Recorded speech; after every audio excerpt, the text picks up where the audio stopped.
Olá, boa tarde. Começa agora o RN em Debate na TV União.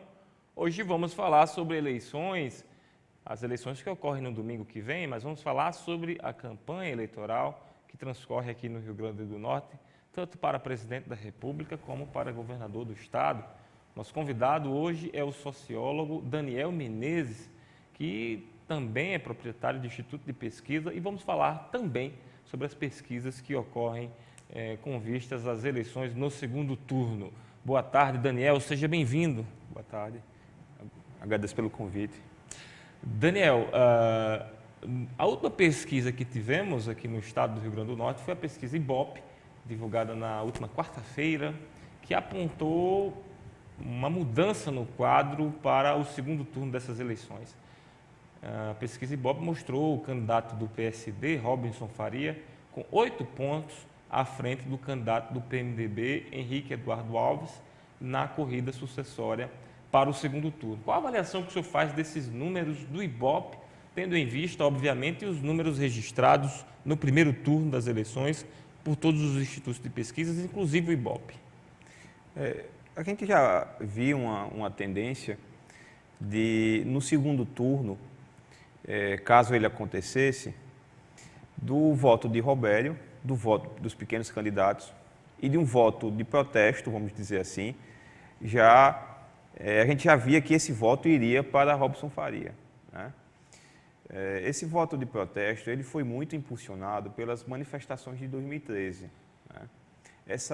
Esses protestos de 2013 foram muito importantes para criar uma determinada ambiência para a eleição, que era a ambiência da mudança, a ideia de que é preciso alterar, a ideia de que é preciso mexer, né?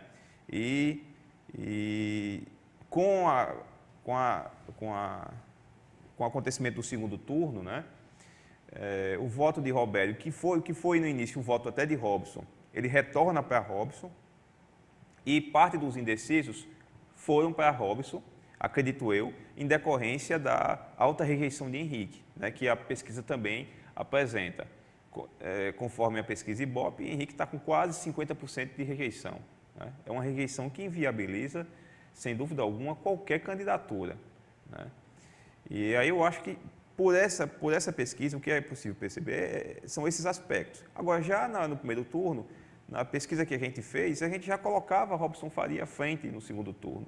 Né? A nossa simulação era bastante clara, no sentido de apontar Robinson Faria com quase 4% de diferença com relação a Henrique. Né? A candidatura de Henrique ela foi muito arquitetada para vencer em primeiro turno. Né? E aí, na medida em que o segundo turno aconteceu, inclusive os palanques municipais, eles começaram a sofrer com uma certa dificuldade de relacionamento. Né? E a candidatura de Henrique foi, em certo sentido, se enfraquecendo. Outro dado importante é que, na pesquisa do Ibope, Henrique não cai. Né? Henrique termina o primeiro turno com cerca de 47% das intenções de voto, votos válidos, e ele está agora com 46%, conforme a pesquisa. Então, está dentro da margem de erro, vamos dizer assim. Não há uma queda, efetivamente. Né? O que há é um crescimento por parte da outra candidatura. Na sua opinião, essa pesquisa Ibope, esse quadro mostrado pelo Ibope, ele representa o quadro que vai se consolidar no próximo domingo, na votação? Eu não acredito que pesquisa tenha o poder de retratar o momento. Eu acho que pesquisa aponta tendências, né? Ela tem a capacidade de cenarizar, ela tem a capacidade de projetar. E me parece que a perspectiva de curva, né? A curva de crescimento de Robson, ela é clara, ela é objetiva. E enquanto que o candidato Henrique Alves apresenta uma estagnação desde o primeiro turno, muito antes da eleição, da votação do primeiro turno. Ele tem um teto, esse teto já está claro, né, que é em torno de 45 a 47, 48 pontos, né, e isso não é efetivamente suficiente para conseguir vencer a eleição. Né. Me parece que o quadro desenhado é esse. Vamos estudar um pouco as causas desse quadro, para que nosso telespectador possa compreender um pouco mais. Falamos inicialmente de uma rejeição bastante elevada de Henrique e de uma estagnação do nome dele, da pontuação dele, segundo as pesquisas. Na sua opinião, a que se deve? Que eleitores são esses de Henrique, né? E a que se deve essa imobilidade dele? Ele não consegue superar esses 48%, 50% de intenção de voto. E a que se deveria essa rejeição dele também de quase 50%, segundo a última pesquisa Ibope, de 47%? Henrique talvez sinalize ou expresse uma concepção de político, né, uma identidade de fazer política, que foi fortemente criticada por 2013, pelos protestos de 2013. Né? Quando a gente pensa em mudança, a gente pensa em mudança a partir de 2013, né, por essa ambiência criada, a gente pensa em mudança levando em consideração que é preciso alterar um certo perfil, né, tirar um certo perfil de político da atividade pública. Né? E quando a gente pensa no perfil de político que deve sair, que deve ser mudado, conforme essa concepção de mudança, né, Henrique talvez mais fortemente expresse essa perspectiva do político tradicional. Né? A figura política que foi criticada foi, sobretudo, a figura política daquele que trabalha no legislativo. Né?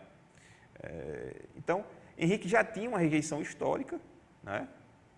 E essa rejeição foi inflada, vamos dizer assim, pelos protestos de 2013, na medida em que ele atende a uma determinada concepção de político que foi justamente rejeitada nos protestos.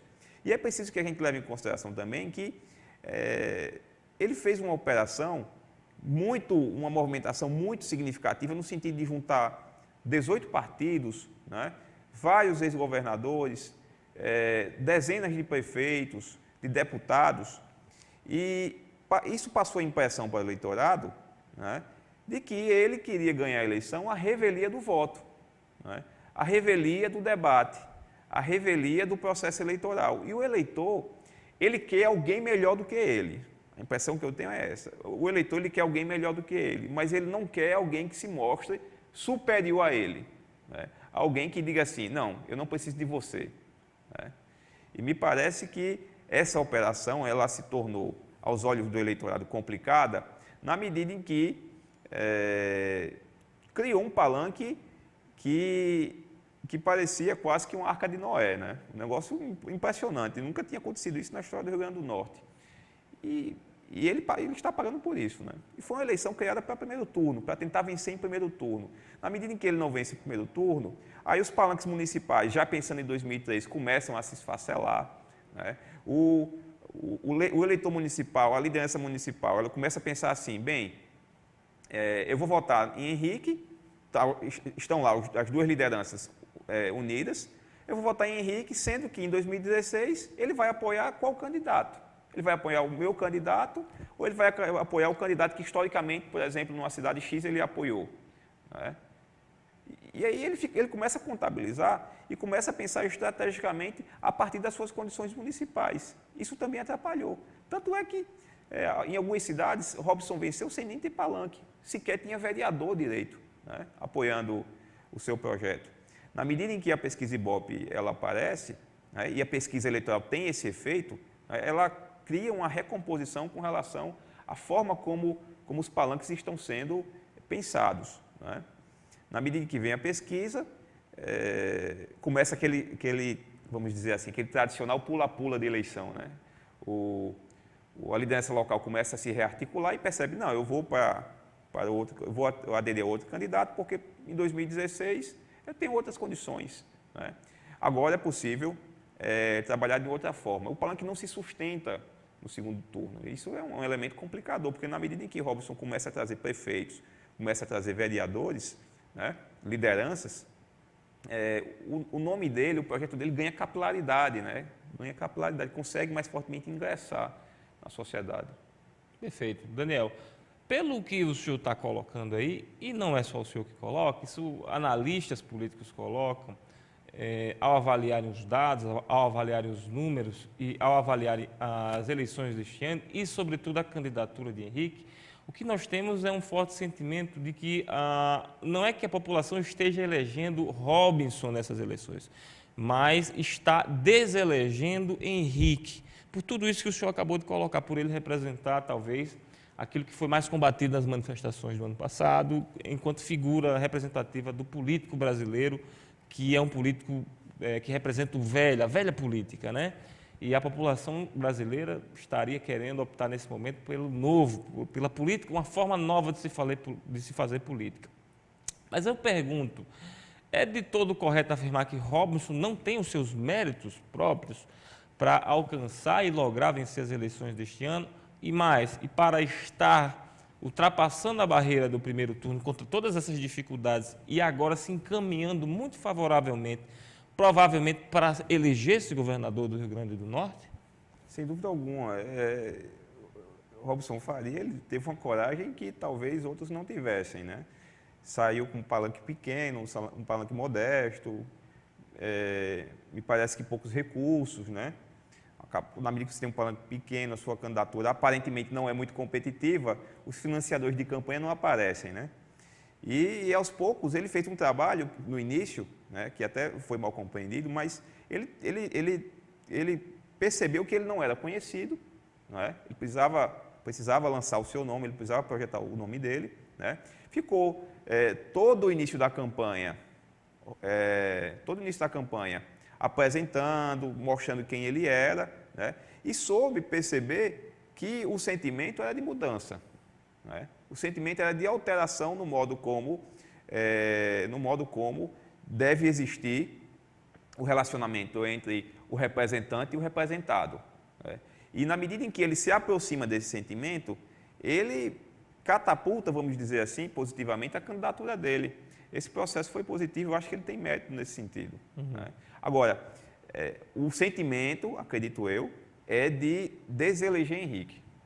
Não estou aqui jamais, a perspectiva não é essa, de tirar aqui, e aí eu ressalto mais uma vez, o Robson foi extremamente corajoso, né, de empreender toda essa movimentação, né, durante 2 ou 3 anos que ele ficou rompido com o governo, né, ele era apresentado como um político em fim de carreira, ele era um político que era tido como alguém que não iria mais alçar grandes voos, né? E ficou aí durante 3 anos na oposição, né? Rodando, andando pelo Estado, né?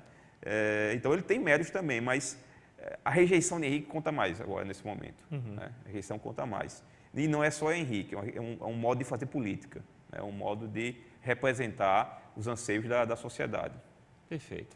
Vamos falar um pouco agora sobre a outra eleição majoritária que tivemos neste ano, que foi a disputa pelo Senado Federal.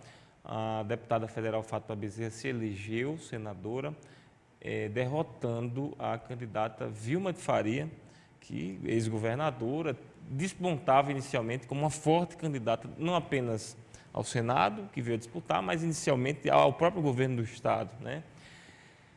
Na sua visão, o que foi que representou essa eleição de Fátima Bezerra, derrotando Vilma de Faria, sobretudo, dentre outros candidatos, na disputa pelo Senado? Eu também acredito que os protestos eles têm uma importância significativa, né? Porque esses protestos trouxeram para a Fátima a ideia de que é essa candidata que tem maiores condições de apresentar uma mudança, né? Vilma já era uma política mais tradicional, né? Já tinha toda uma história, né? Toda uma importância no decorrer da política norte-riograndense, e Fátima vinha agora alçada pelo novo, né? Fez um trabalho muito significativo durante os últimos 12 anos à frente das obras do governo federal aqui no Estado, né? E conseguiu aí, a partir dessas condições, criar uma candidatura que se mostrou vitoriosa, né, efetivamente. E aí é um dado interessante que eu gosto de discutir a respeito dessa eleição, é que as pessoas, durante 12 anos, Fátima encampou, né, essa bandeira da educação, dos IFRNs, né, e isso era meio que por parte da classe política, era meio que secundarizado, né? As pessoas não se preocupavam muito em disputar aquela obra, a obra do IFRN, né? Porque existia um preceito na política, né? O Carlos Alberto Almeida, especialista em pesquisa eleitoral, fala um pouco a respeito disso. Existia um preceito na política de que educação não dava voto, né? De que fazer escola não dá voto, né? E aí, eu acho que a Vitória de Fátima ela também é importante nesse aspecto, porque ela coloca a educação no centro do debate. Porque é preciso que a gente entenda o que significa, por exemplo, trazer um IFRN para Santa Cruz, né? O IFRN em Santa Cruz, ele não produz apenas mais vagas para os estudantes, né? Para os moradores da cidade, o que já seria muita coisa. Ele produz também uma alteração socioeconômica na região. Na medida em que chega o IFRN em Santa Cruz, chegam estudantes para morar lá, eles começam a gastar no comércio local, né? Eles alugam um kitnet, uma casa, né? E há toda uma alteração que não diz respeito apenas à questão da educação, né? Eu acho que ela conseguiu perceber que isso aí, do ponto de vista não só da melhora, mas do ponto de vista eleitoral, né? Porque todo político quer voto, e isso é legítimo, do ponto de vista eleitoral, isso era muito importante, né? E ela, durante 12 anos, liderou essa bandeira dos IFRNs, e o curioso é que nenhum outro político se preocupou em dizer assim, não, eu também estou fazendo parte, eu também estou trazendo. Não. Só muito recentemente é que algumas lideranças começaram a dizer, não, o IFRN também foi eu que trouxe, o IFRN também foi eu que batalhei, né? Foi um dado positivo dessa eleição. Ela fez muita campanha em cima, realmente, dessa questão dos IFRNs. Bom, chegamos ao final do nosso programa. Eu queria agradecer a sua participação, Daniel, aqui no RN Debate. Eu que agradeço e estou disponível aí para os próximos convites. Obrigado. Ficamos por aqui hoje. Tenham todos um excelente dia e até amanhã.